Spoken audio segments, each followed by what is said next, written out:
Hello बच्चों, तो कैसे हैं आप लोग। उम्मीद करता हूं आप बढ़िया होंगे। तो आज इस वीडियो के अंदर हम बात करने वाले हैं केमिकल प्रॉपर्टीज ऑफ मेटल के बारे में, जिसके अंदर जो हमारे क्वेश्चंस हम देखेंगे वो होगा 3 मार्क्स और 5 मार्क्स और 2 मार्क्स के क्वेश्चन को हम डिस्कस करेंगे।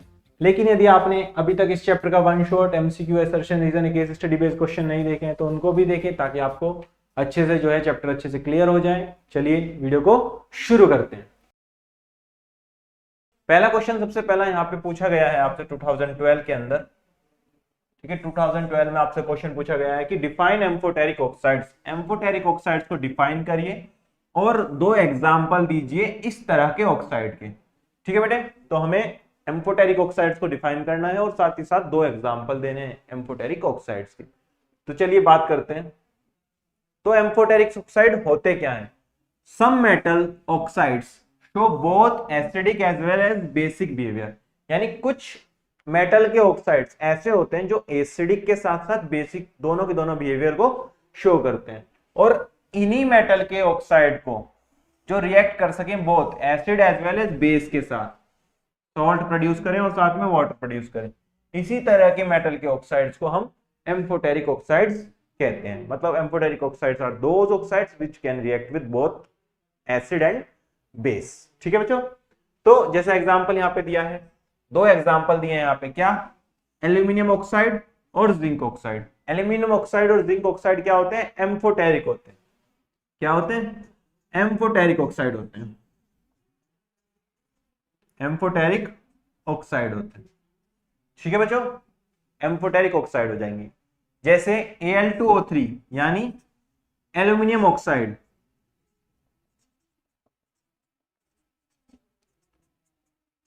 रिएक्ट कर रहा है किसके साथ? एसिड के साथ। हाइड्रोक्लोरिक एसिड इसे बोलते हैं। यहाँ पे रिएक्ट कर रहा है बेस के साथ। दोनों के साथ रिएक्ट करने के साथ साथ क्या बना रहा है? सॉल्ट का फॉर्मेशन कर रहा है। यहाँ पे बना रहा है AlCl3 यानी एल्यूमिनियम क्लोराइड, और नीचे बना रहा है सोडियम एल्यूमिनेट। इसका बेटा नाम होता है सोडियम एल्यूमिनेट। ठीक है, ये जो सॉल्ट है इसका नाम हो गया सोडियम एल्यूमिनेट। साथ ही साथ वाटर का फॉर्मेशन कर रहा है। ये एम्फोटेरिक ऑक्साइड इसलिए है क्योंकि ये acid as well as base के साथ रिएक्ट करके कुछ ना कुछ सॉल्ट का फॉर्मेशन कर रहा है और साथ में वाटर जो है वो रिलीज कर रहा है। इसी तरीके से जो ये जिंक ऑक्साइड है ये भी एसिड और बेस दोनों के साथ रिएक्ट कर कुछ ना कुछ सॉल्ट बनाता है और साथ में वाटर रिलीज करता है। इसलिए ये भी एक एग्जाम्पल है किसका? एम्फोटेरिक ऑक्साइड का। ठीक है बच्चों, आगे बढ़ते हैं अगले क्वेश्चन की तरफ। अगला क्वेश्चन ये रहा आपकी सामने। What would you observe? आप क्या ऑब्जर्व करोगे when you put some aluminium pieces in copper sulphate solution? ठीक है, या फिर दूसरे तरीके से कैसे पूछ सकते हैं इसी सेम क्वेश्चन को कि give reason blue colour of copper sulphate solution disappears when some aluminium powder is added in it. मतलब आपके पास एक सॉल्यूशन है ब्लू कलर का, नीले रंग का सॉल्यूशन है किसका? कॉपर सल्फेट यानी CuSO4 का। अब आप इसके अंदर क्या मिला रहे हो? एल्यूमिनियम का पाउडर मिलाने लगे। क्या करने लगे भाई? एल्यूमिनियम का आप पाउडर मिलाने लगे। एल्यूमिनियम का पाउडर जैसे ही आपने मिलाया, एल्यूमिनियम का पाउडर मिलाने के बाद ये क्या हो गया? डिसअपेयर हो गया। Colours disappear. ऐसा क्यों हुआ होगा? क्योंकि ये जो एल्यूमिनियम है ज्यादा रिएक्टिव है किससे? कॉपर के मेटल आयन से। तो कॉपर के मेटल आयन को इसने हटा दिया, अपना सॉल्ट बना लिया। इस वजह से क्या हो जाएगा? सॉल्यूशन कलरलेस हो जाएगा। ठीक है बच्चे, तो यही यहां पर लिखा है। क्या लिखा है कि copper sulphate solution is blue in colour, नीले रंग का होता है। When we put some aluminium pieces और aluminium powder in copper sulphate solution, copper sulphate के सॉल्यूशन में एल्यूमिनियम का कुछ पीस या एल्यूमिनियम का पाउडर अपने ऐड कर दिया, फिर जो क्या होगा कि ये ब्लू जो कलर है वो डिसअपेयर हो जाएगा। क्यों डिसअपेयर हो जाएगा? क्योंकि कलरलेस एल्यूमिनियम सल्फेट सॉल्यूशन बन जाएगा। ऐसा क्यों बनेगा? क्योंकि इस रिएक्शन की वजह से। क्या रिएक्शन हो रही है? ये यहाँ पे एल्यूमिनियम था, ये कॉपर सल्फेट का सॉल्यूशन था ब्लू कलर का, ये इसके साथ रिएक्ट करा। रिएक्ट करने के बाद कलरलेस हो गया ये, यानी कलर जो है वो डिसअपेयर हो गया। क्यों? क्योंकि एल्यूमिनियम सल्फेट यहाँ पे फॉर्म हो गया। क्यों फॉर्म हो रहा है? क्योंकि एल्यूमिनियम जो है वो ज्यादा रिएक्टिव है किससे? कॉपर से। तो वो डिस्प्लेस कर दे रहा है कॉपर को फ्रॉम कॉपर सल्फेट सॉल्यूशन से और अपना सॉल्ट बना ले रहा है, यानी Al2SO4 का होल थ्राइस बना ले रहा है, और साथ ही साथ रेडिश ब्राउन कलर का कॉपर भी मिल रहा है। ठीक है बच्चों, चलिए आगे बढ़ते हैं अगले क्वेश्चन की तरफ। अगला क्वेश्चन है which of the following pairs give displacement reaction, यानी FeSO4 है और कॉपर मेटल है, और दूसरा FeSO4 है और एल्यूमिनियम मेटल है। यानी आप ऐसे मान लो आपके पास एक सॉल्यूशन होगा इसका FeSO4 का, उसके अंदर मान लो आप कॉपर मेटल को डिप कर रहे हो, पहला केस ये है। ठीक है बेटा, दूसरे वाले में क्या हो रहा है, इसके अंदर सेम आपने FeSO4 का ही सॉल्यूशन लिया है। ठीक है, ऐसे मानो क्या डिप कर रहे हो, एल्यूमिनियम की मेटल को डिप करने, यानी पहले वाले में कॉपर की मेटल को डिप कर रहे हो, दूसरे वाले में एल्यूमिनियम की मेटल को डिप कर रहे हो। अब हमें यह देखना है कि किसमें क्या डिस्प्लेसमेंट होगा। डिस्प्लेसमेंट कब होगा, तब होगा यदि ये कॉपर ज्यादा रिएक्टिव हो, किससे, आयरन से। यहां पर डिस्प्लेसमेंट कब होगा, जब ये एल्यूमिनियम ज्यादा रिएक्टिव हो आयरन से। तो पहले वाले में जो है लेस रिएक्टिव है कॉपर, तो डिस्प्लेसमेंट नहीं होगा, लेकिन दूसरे वाले में एल्यूमिनियम जो है वो मोर रिएक्टिव है, तो डिस्प्लेसमेंट हो जाएगा। Copper metal is less reactive than iron metal, so no displacement reaction will occur, कोई डिस्प्लेसमेंट रिएक्शन नहीं होगी FeSO4 सॉल्यूशन के और कॉपर मेटल के बीच में। लेकिन दूसरे वाले केस में क्या होगा, एल्यूमिनियम जो है वो ज्यादा रिएक्टिव है, किससे, आयरन की मेटल से। तो आयरन की मेटल को कहेगा तुम हट जाओ अपने सॉल्ट से और मैं तुम्हारे बाकी जो स्पीसीज है उसके साथ सॉल्ट बना ले रहा हूं, तो क्या हो जाएगा, डिस्प्लेसमेंट रिएक्शन हो जाएगी between FeSO4 and aluminium metal के बीच। ठीक है बेटा, तो डिस्प्लेसमेंट कब होता है, जब आने वाला मेटल, यानी जो मेटल आकर पुराने मेटल साल्ट को मेटल से हटा दे, आने वाला मेटल ज्यादा रिएक्टिव हो, तो डिस्प्लेसमेंट होता है। क्लियर है, चलिए आगे बढ़ते हैं। अगला क्वेश्चन आपके सामने है reverse of the following chemical reaction is not possible, यानी जिंक जब CuSO4 के सॉल्यूशन में यूज कर रहे हो तो जिंक ZnSO4 बन रहा है, और साथ ही साथ कॉपर सल्फेट, या कॉपर सल्फेट कह रहा हूं, Cu सॉलिड यानी मेटल आपको मिल रही है। लेकिन यदि मैं रिएक्शन को उल्टी कर दूं, उल्टी कैसे, मतलब यदि मैं लिखने लगूं ZnSO4 का एक्वस सॉल्यूशन है और उसके अंदर मैं कॉपर डाल दूं, तो यहां पर copper sulphate aqueous plus zinc, ये रिएक्शन नहीं होती है। ठीक है, ये रिएक्शन नहीं होती है। तो जस्टिफाई दिस स्टेटमेंट, ये क्वेश्चन ये कह रहा है और आपको इस स्टेटमेंट को जस्टिफाई करना है कि ऐसा क्यों है कि यदि जिंक आप CuSO4 कॉपर सल्फेट के सॉल्यूशन में डालते हो तो रिएक्शन हो जा रही है, डिस्प्लेसमेंट रिएक्शन। ठीक है, लेकिन यदि ZnSO4 के अंदर कॉपर डाल रहे हो तो डिस्प्लेसमेंट नहीं हो रहा। ये आपसे 2015 में पूछा गया है। ठीक है बच्चों, तो आंसर में क्या है इसके कि क्योंकि जिंक जो है वो ज्यादा रिएक्टिव है, किससे, कॉपर से, बिकॉज, या फिर ऐसा भी कह सकते हैं कि copper is less reactive than zinc in the activity series, therefore less reactive metal copper does not displace more reactive metal zinc को from its salt, thus this reaction is not possible. मतलब ये क्या होता है, zinc more reactive होता है और copper जो है वो लेस रिएक्टिव होता है। तो यदि ये लेस रिएक्टिव है तो ये हटा नहीं पाएगा जिंक को उसके सॉल्ट से, हटा नहीं पाएगा तो कोई रिएक्शन नहीं होगी। क्लियर है। सबसे पहला क्वेश्चन यहां पर आपके पास आता है, list 4 important properties of aluminium which are responsible for its demand in industry, यानी 4 इंपॉर्टेंट प्रॉपर्टी बताइए किसकी, एल्यूमिनियम की, विच इज रेस्पॉन्सिबल, जो जिम्मेदार है इसकी ग्रेट डिमांड की वजह से इंडस्ट्री में, यानी एल्यूमिनियम की जो बहुत ज्यादा अच्छी डिमांड होती है इंडस्ट्री में वो किस वजह से है, उसके 4 इंपॉर्टेंट प्रॉपर्टी लिखिए। ये आपसे 2015 में पूछा गया है। ठीक है बेटा, तो जो इंपॉर्टेंट प्रॉपर्टीज होती हैं एल्यूमिनियम की, वो सबसे पहली होती है ये एक लाइट मेटल है, हल्की होती है। दूसरी, it does not corrode as it forms a protective layer of oxide which prevent it from further oxidation, क्योंकि एल्यूमिनियम जो है एक प्रोटेक्टिव लेयर बना लेता है एल्यूमिनियम ऑक्साइड की, इस वजह से उसका फर्दर ऑक्सीडेशन पॉसिबल नहीं है, इसलिए ये कोरोड नहीं होता। तीसरा, it is a good conductor of heat and electricity, heat और इलेक्ट्रिसिटी का भी ये एक गुड कंडक्टर होता है। Next, it is used as a reducing agent in the extraction of metals from the oxides, यानी मेटल को उनके ऑक्साइड से, यानी मेटल ऑक्साइड से प्राप्त करने के लिए हम एल्यूमिनियम को as a reducing agent use कर सकते हैं। ठीक है बेटा, इस वजह से हम इनको यूज करते हैं, ये इसकी इंपॉर्टेंट प्रॉपर्टी हो जाती है। चलिए अगले क्वेश्चन की तरफ चलते हैं। अगला क्वेश्चन हमारे सामने आता है, differentiate between metals and non metals, differentiate between metals and non metals on the basis of their chemical properties, यानी इनकी केमिकल प्रॉपर्टीज के बेस पे मेटल और नॉन मेटल को डिफरेंशिएट करिए। ये आपसे 2017 में पूछा गया है। ठीक है बच्चों, चलिए डिस्कस करते हैं प्रॉपर्टीज को। मेटल्स की बात करते हैं, फिर नॉन मेटल की। ठीक है, तो इसके बीच में हमें डिफरेंशिएशन करना है। सबसे पहला पॉइंट, मेटल जो है वे बेसिक ऑक्साइड बनाते हैं विद ऑक्सीजन ऑफ एयर, यानी बेसिक ऑक्साइड बनाते हैं, जैसे Na2O हो गया, K2O हो गया, ये सब क्या है, बेसिक ऑक्साइड है।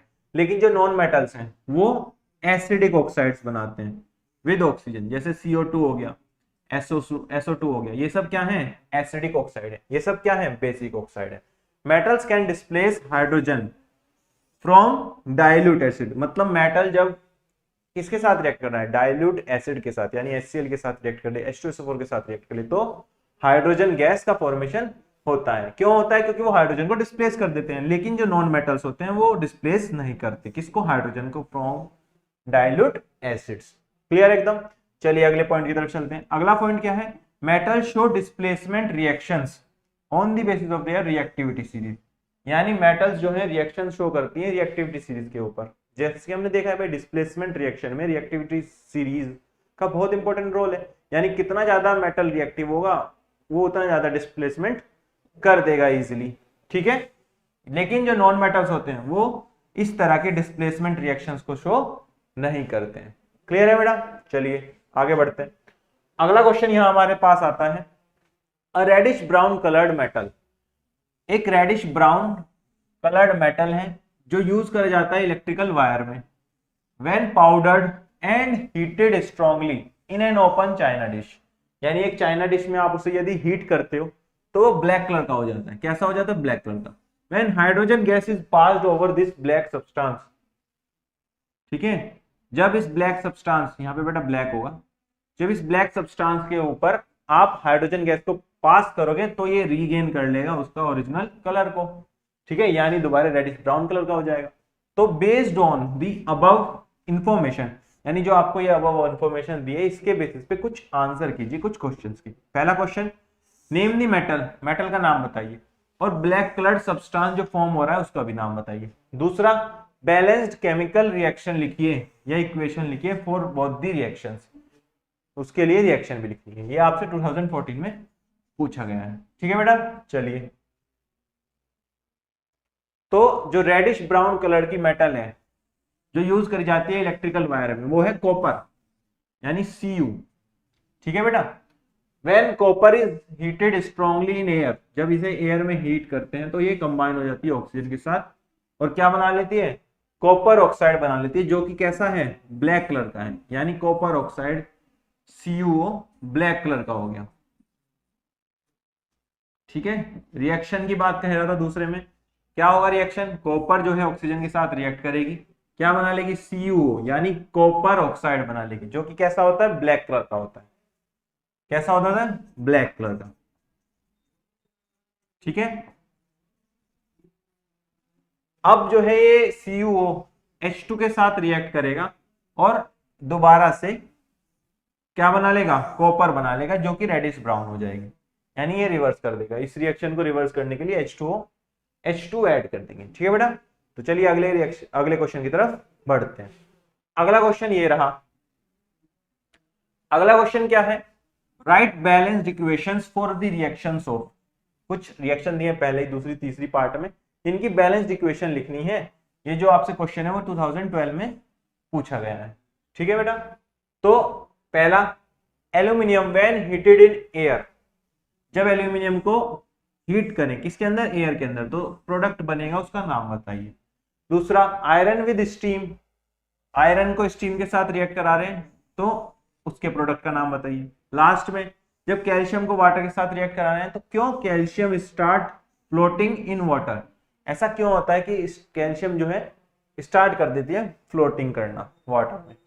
तो चलिए, पहला, जब एल्यूमिनियम हीट करेंगे किसके अंदर, एयर के अंदर, तो वो क्या बनाएगा, एल्यूमिनियम ऑक्साइड बनाएगा। यानी Al जब रिएक्ट करेगा O2 के साथ तो क्या बनाएगा, Al2O3 का फॉर्मेशन करेगा। सेकंड, व्हेन आयरन, जब आयरन रिएक्ट करेगा किसके साथ, स्टीम के साथ यानी H2O के साथ, तो क्या बनाएगा, आयरन ऑक्साइड यानी Fe3O4 का फॉर्मेशन करेगा और साथ ही साथ H2 गैस भी बनेगी। ठीक है बेटा, तो जब आयरन जो है H2O यानी स्टीम के साथ रिएक्ट करेगा तो Fe3O4 यानी आयरन ऑक्साइड बनेगा और साथ ही साथ H2 गैस जो है वो प्रोड्यूस होगी। अगले रिएक्शन की तरफ चलते हैं, यानी थर्ड पार्ट की तरफ चलते हैं।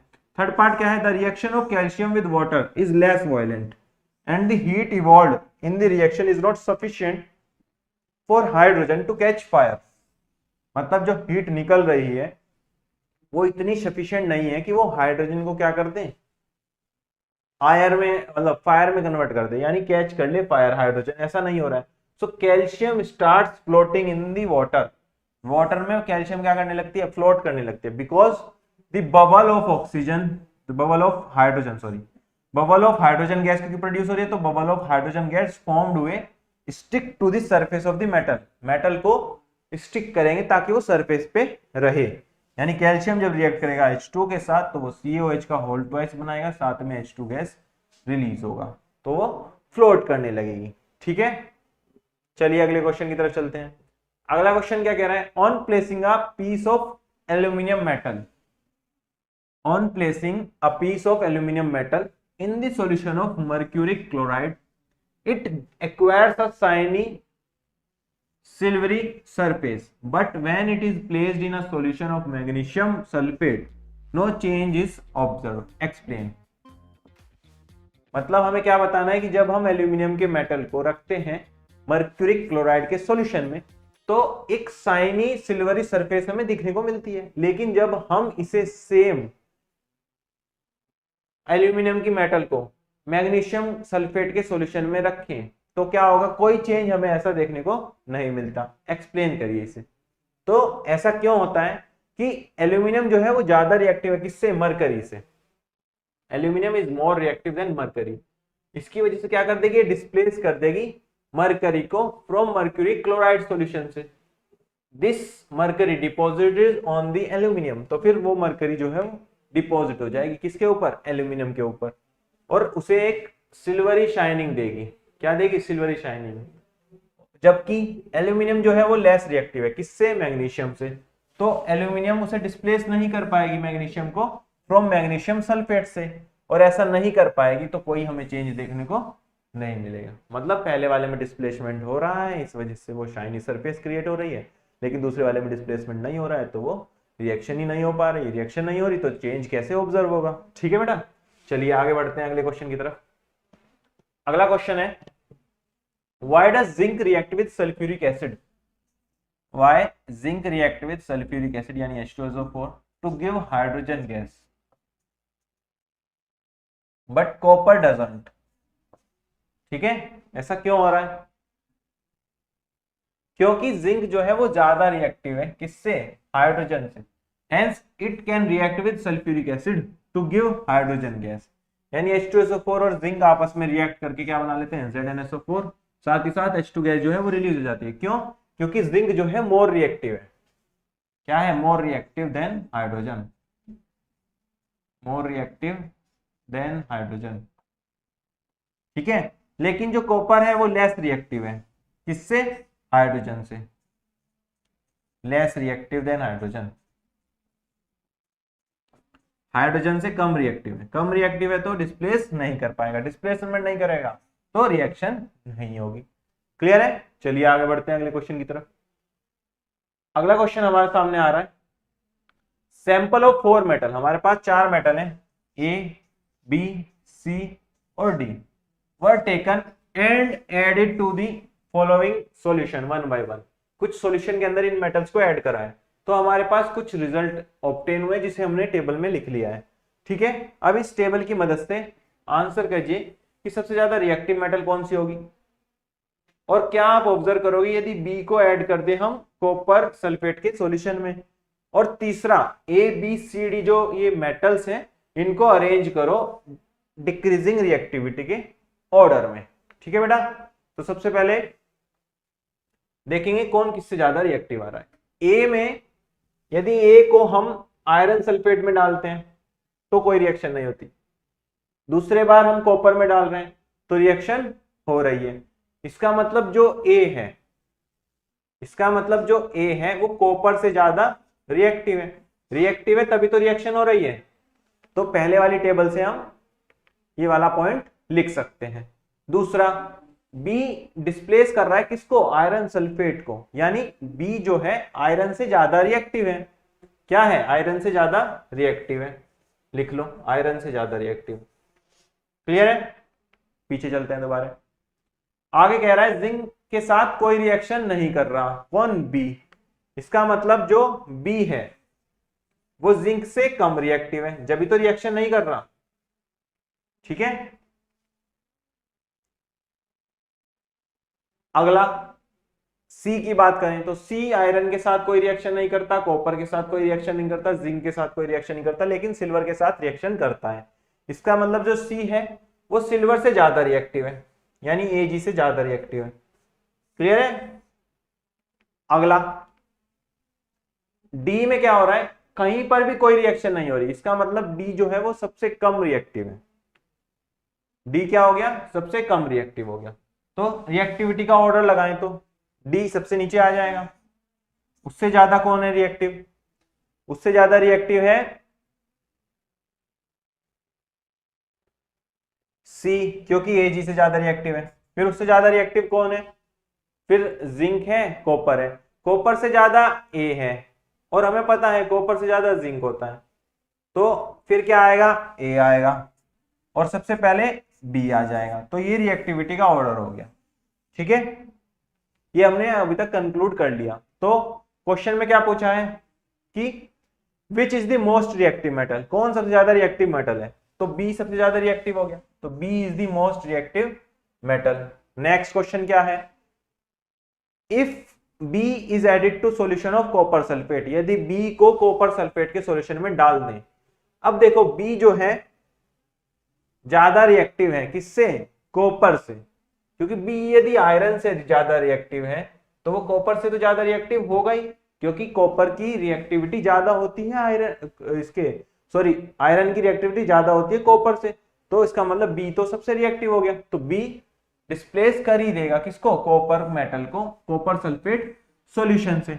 और लास्ट में हमें डिक्रीजिंग ऑर्डर बनाना था रिएक्टिविटी का, जो इस प्रकार से हमने सबसे पहले लिख ही लिया था। तो BACD ये रिएक्टिविटी ऑर्डर हो जाएगा डिक्रीजिंग में, यानी सबसे ज्यादा रिएक्टिव B, फिर उससे कम A, फिर उससे कम C, फिर उससे कम D हो जाएगा।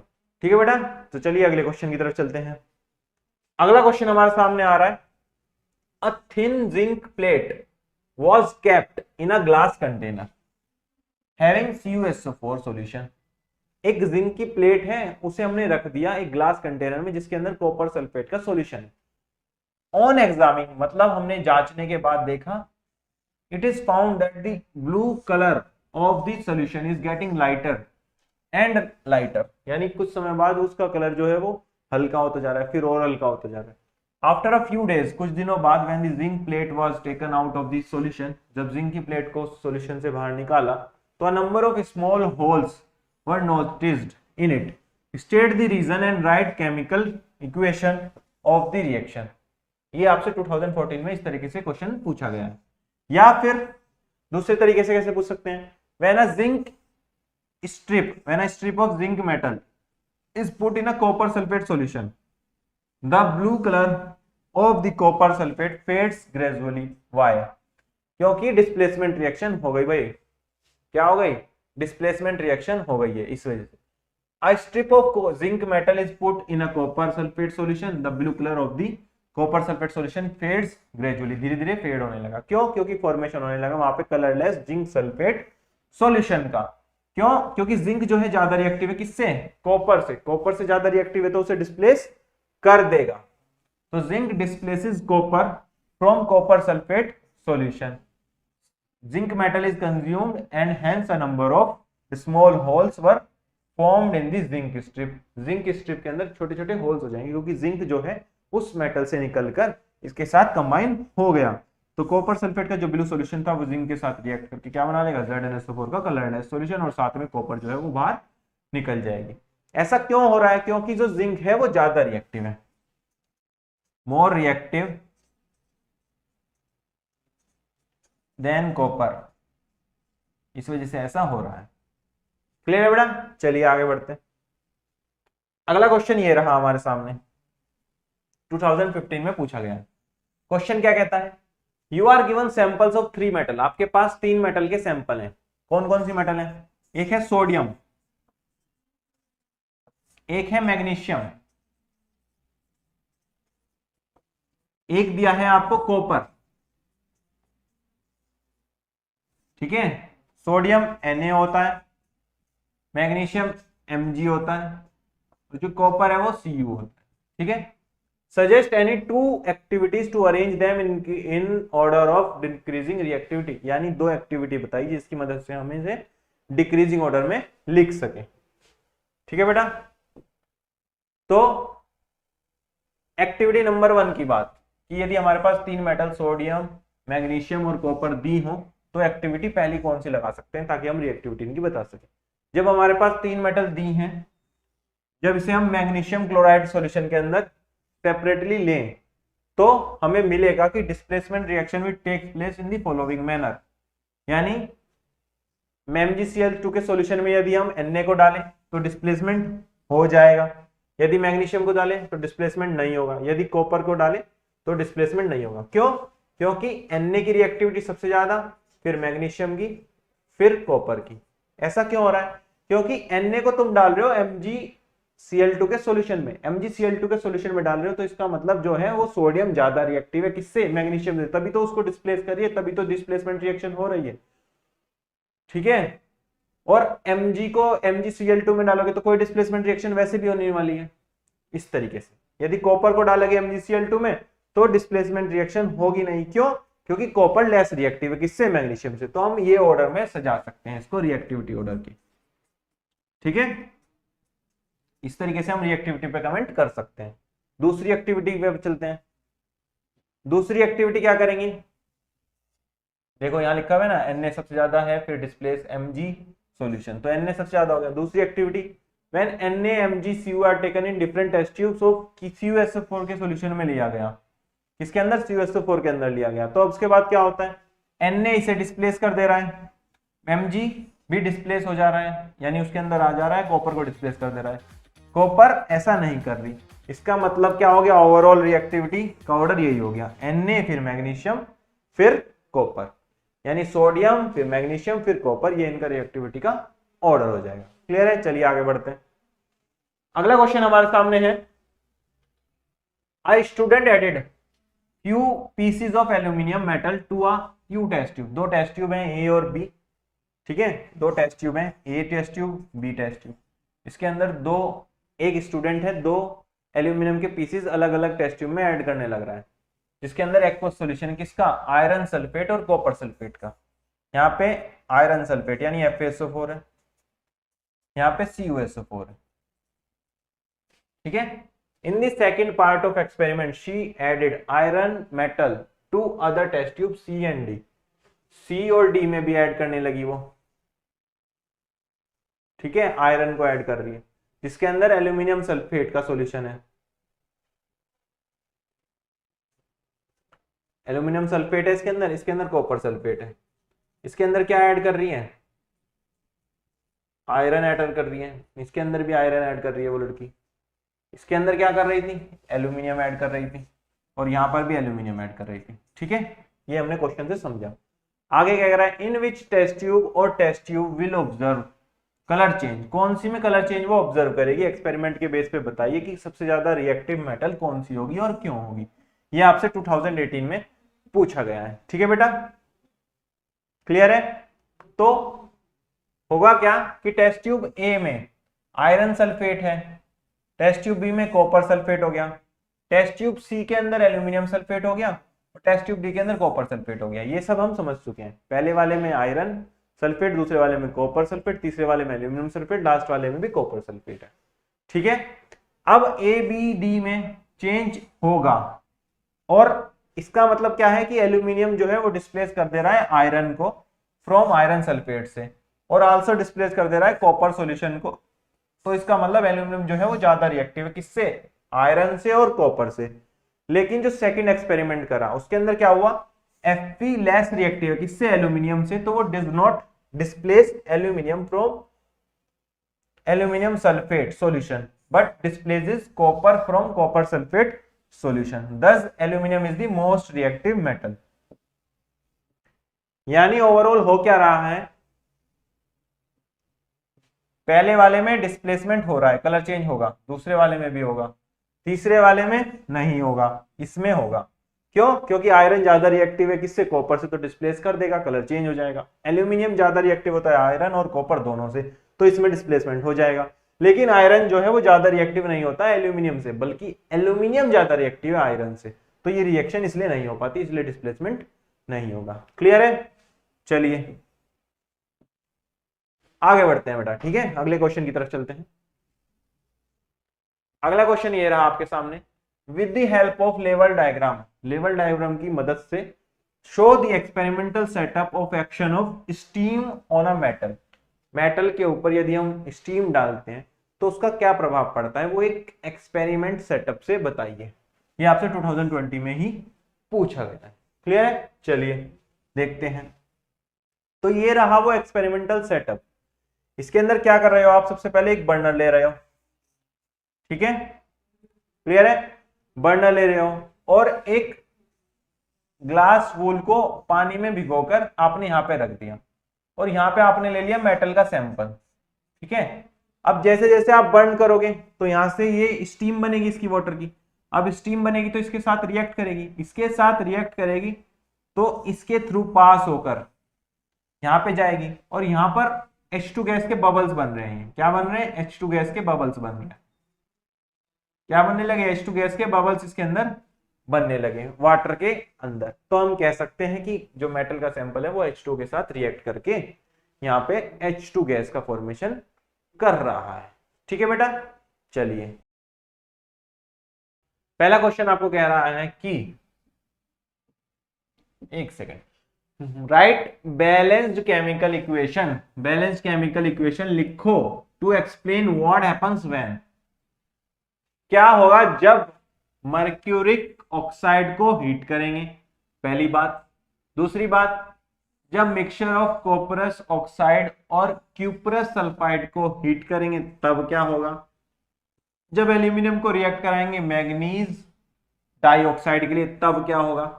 और अगला, जब फेरिक ऑक्साइड को रिड्यूस करेंगे विद एल्यूमिनियम तब क्या रिएक्शन होगी।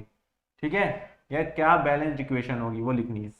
अगला, जिंक कार्बोनेट अंडरगो कैल्सिनेशन तब क्या होगा। भैया इतनी सारी चीजें आपसे पूछी गई हैं 5 मार्क्स में। कब पूछी गई है? 2020 में पूछी गई है। क्लियर है? तो चलिए आगे बात करते हैं। तो सबसे पहले मर्क्यूरिक ऑक्साइड जब को हम हीट करेंगे, किस पे? अबाउट 300 डिग्री सेल्सियस पे हीट करते हैं इसको, तो ये डिकम्पोज हो जाता है किसके अंदर? मर्क्यूरी मेटल के अंदर, यानी ब्रेक हो जाता है। यानी MgO, ये क्या है? मर्क्यूरिक ऑक्साइड है। इसको हीट कर रहे हैं, हीट कर रहे हैं तो क्या बनेगा? मर्क्यूरी बनेगा और साथ में ऑक्सीजन गैस का फॉर्मेशन होगा। दूसरे स्टेप में या दूसरे जो पार्ट है उसके अंदर क्या पूछा गया? When mixture of cuprous oxide और क्यूपरस सल्फाइड, क्यूपरस ऑक्साइड और क्यूपरस सल्फाइड को हीट करें, किसके एब्सेंस में? एयर की एब्सेंस में, तो कॉपर मेटल और सल्फर डाइऑक्साइड गैस लिबरेट होती है। क्या होता है? Cu2O, ये क्या है? क्यूपरस ऑक्साइड है, ये क्या है? Cuprous sulphide. दोनों के दोनों मिक्सचर हैं तो दोनों को हीट करा तो क्या होगा? कॉपर बनेगी, साथ में SO2 गैस रिलीज हो जाएगी। क्लियर है? अगला पार्ट में क्या कह रहा है कि जब मैग्नीज डाइऑक्साइड को हीट करें, किसके साथ? एल्यूमिनियम के पाउडर के साथ, तो मैग्नीज मेटल प्रोड्यूस होती है। जैसे MnO2 है, क्या बोलते हैं इसे? मैग्नीज ऑक्साइड बोलते हैं। एल्यूमिनियम के साथ रिएक्ट करेगा, एल्यूमिनियम अंदर, मैग्नीज बाहर, मैग्नीज बाहर, एल्यूमिनियम अंदर हो गया, साथ ही साथ हीट जो है वो रिलीज होती है। क्लियर है बेटा? चलिए आगे बढ़ते हैं।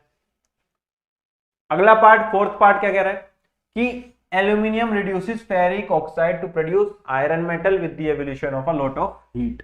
यानी जब Fe2O3 2Al के साथ कंबाइन होगा तो आयरन बनेगा, Al2O3 का ऑक्साइड बनेगा और साथ ही साथ हीट जो है वो रिलीज होगी। ठीक है, क्लियर है? अगला क्वेश्चन क्या है, यदि जिंक कार्बोनेट को क्या करो आप, कैल्सिनेशन करो, उसकी रिएक्शन लिखनी है कि zinc carbonate heated strongly in the absence of air. Absence of air में हीट करने को क्या बोलते हैं, कैल्सिनेशन। ठीक है, इट डिकम्पोजेड टू जिंक ऑक्साइड बनेगा और कार्बन डाइऑक्साइड बनेगा। यानी जिंक कार्बोनेट हो गया, ये कैल्सिनेशन कर रहे हो यानी हीट कर रहे हो इन एब्सेंस ऑफ एयर। बेटा एब्सेंस ऑफ एयर बहुत इंपॉर्टेंट है यहाँ पे। ठीक है, तो क्या बनेगा, ZnO बनेगा यानी जिंक ऑक्साइड बनेगा और साथ ही CO2 carbon dioxide gas produce होगी। ठीक है बेटा, चलिए अगले क्वेश्चन की तरफ चलते हैं। अगला क्वेश्चन ये रहा आपके सामने, क्या कह रहा है हमसे क्वेश्चन, हमसे क्वेश्चन कहता है a metal M is stored under kerosene. एक मेटल कोई M है, उसे हम केरोसिन में रखते हैं। इट विग्रियसली कैचेस फायर, वो बहुत तेजी से आग को पकड़ लेता है। If small piece of metal is kept open in air, यदि इस मेटल का छोटा सा भी पीस आप एयर में रख दो तो ये एकदम आग पकड़ लेगा यानी बर्न होने लगेगा। और dissolution of this metal in water releases great amount of energy and metal catches fire. यानी आप जब इसे पानी में डाल दोगे, पानी में घोलोगे, तब ये क्या करेगा, एनर्जी रिलीज करेगा और आग पकड़ लेगा। तो जो सॉल्यूशन फॉर्म हुआ वो रेड लिटमस को ब्लू कर देता है। क्या कर देता है, रेड लिटमस को ब्लू कर देता है। तो आपको नाम बताना है इस मेटल M का, पहला क्वेश्चन। दूसरा क्वेश्चन की फॉर्मूला लिखना है जो सा कंपाउंड बनेगा जब मेटल को हम एक्सपोज करेंगे किसके अंदर, एयर के अंदर। अगला, वाई मेटल M को जो है स्टोर करते हैं अंदर केरोसिन, केरोसिन में क्यों रखते हैं, इसका भी जवाब दीजिए। अगला पूछ रहा है if oxide of this metal is treated with hydrochloric acid, यदि इसके ऑक्साइड को हम हाइड्रोक्लोरिक एसिड यानी HCl के साथ ट्रीट करें तो क्या प्रोडक्ट बनेगा, इसका भी बताइए। अगला, बैलेंस्ड केमिकल इक्वेशन लिखिए, किसके लिए, इसकी M की एयर के साथ और मेटल ऑक्साइड की हाइड्रोक्लोरिक एसिड के साथ, और साथ ही साथ M की रिएक्शन वाटर के साथ भी लिखिए। ठीक है, ये सब आपको करना है, ये आपसे 2020 में ही पूछा गया है। ठीक है बेटा, तो चलिए आगे बढ़ते हैं। तो सबसे पहला जो ये M मेटल है इसका नाम क्या है, सोडियम। क्या है, Na है, क्योंकि ये बहुत तेज रिएक्ट कर लेता है किसके साथ, एयर के साथ, आग पकड़ लेता है। पानी में फेंकोगे तब भी आग लग जाएगी इसके अंदर। ठीक है, और बहुत ज्यादा हीट भी रिलीज होगी। B part, when sodium exposed to air it reacts with oxygen to form basic oxide. कैसा ऑक्साइड, बेसिक ऑक्साइड बनाता है यानी Na2O, यानी सोडियम ऑक्साइड का फॉर्मेशन करता है जो बेसिक नेचर का होता है यदि सोडियम मेटल हीट रिएक्ट करे किसके साथ, एयर के साथ, एयर में प्रेजेंट ऑक्सीजन के साथ रिएक्ट कर लेती है। सी पार्ट में, sodium metal is very reactive, it reacts vigorously with oxygen of air and catches fire and starts burning when kept open in air. इसी कारण से इसको क्या करेंगे, स्टोर कर देंगे हम किसके अंदर, केरोसिन के अंदर, ताकि हम इसे बचा सके इसकी रिएक्शन होने से किसके साथ, ऑक्सीजन के साथ या मॉइस्चर के साथ या कार्बन डाइऑक्साइड के साथ जो एयर में प्रेजेंट है। क्लियर है? अगला, व्हेन सोडियम ऑक्साइड, जब सोडियम के ऑक्साइड को ट्रीट करें HCl के साथ तो ये NaCl सॉल्ट बनाती है और साथ ही साथ वाटर जो है वो रिलीज करती है। अब इन सब के लिए रिएक्शन लिखनी थी। पहली रिएक्शन क्या है, जब Na रिएक्ट कर रहा है ऑक्सीजन के साथ क्या बनाएगा, Na2O बनाएगा, जो कि कैसा है, एक बेसिक ऑक्साइड है, क्योंकि मेटल के जो ऑक्साइड होते हैं वो बेसिक नेचर के होते हैं। ठीक है। सेकंड, 2Na जब 2H2 के साथ रिएक्ट करता है तो 2NaOH यानी बेस बनाता है, साथ में H2 प्लस हीट, बेस बना रहा है पानी के साथ रिएक्ट करने के बाद, इसी कारण से हम इसे क्या कहते हैं, बेसिक ऑक्साइड कहते हैं। क्लियर है? अगला, Na2O जब HCl के साथ रिएक्ट कर रहा है तो NaCl बना रहा है, सोडियम क्लोराइड, जो कि सॉल्ट है और साथ में वाटर भी प्रोड्यूस कर रहा है। ये हो गई ओवरऑल इसकी रिएक्शन। तो बच्चों आपने सारे के सारे क्वेश्चन अच्छे से कर लिए होंगे, अच्छे से कॉन्सेप्ट जो है क्लियर हो गया होगी, क्वेश्चन में कैसे कॉन्सेप्ट लगाना है, कैसे उसके बारे में करना है और कैसे कितना किस क्वेश्चन के अंदर लिखना है। तो इस तरह की वीडियो के लिए ही सब्सक्राइब कर लीजिए चैनल को। तो मिलते हैं अगली वीडियो में, तब तक के लिए अपना ध्यान रखें और अच्छे से पढ़ते रहें।